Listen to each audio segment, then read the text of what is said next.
வளையாபதி ஐம்பெரும் காப்பியத்தில் ஒன்றான வளையாபதி 9ஆம் நூற்றாண்டை சேர்ந்ததாக கருதப்படும். இது சமண சமய நூல். இந்நூல் முழுமையாக கிடைக்கவில்லை. இதை இயற்றியவர் யார் என்பதும் அறியப்படவில்லை. இந்நூலில் 72 பாடல்கள் மட்டுமே கண்டெடுக்கப்பட்டு புதுப்பிக்கப்பட்டுள்ளன. கதை: பூம்புகாரில் வசிக்கும் ஒரு வைர வியாபாரி நவகோடி நாராயணன்.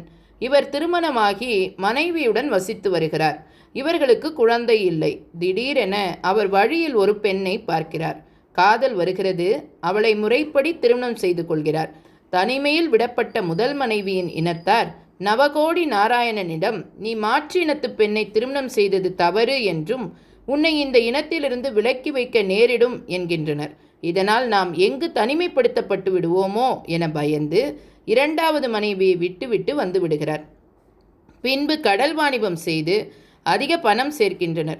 பிறகு முதல் மனைவியுடன் வந்து சேர்ந்து வசதியாக வாழுகிறார். ஆனால் குழந்தை இல்லாததை நினைத்து மிகுந்த மனவேதனை அடைகின்றார். இந்நிலையில் விட்டுவிட்டு சென்றபோது 2வது மனைவி கர்ப்பமாக இருக்கிறாள். இக்குழந்தை பிறந்து வளரும் பொழுது கேலி கிண்டலுக்கு ஆளாகிறான். குழந்தை தன் தாயிடம் தன் தந்தை யார் என கேட்க, அவளும் நவகோடி நாராயணன் என கூற, அவன் பூம்புகார் சென்று தன் தந்தையை சந்திக்கின்றான்.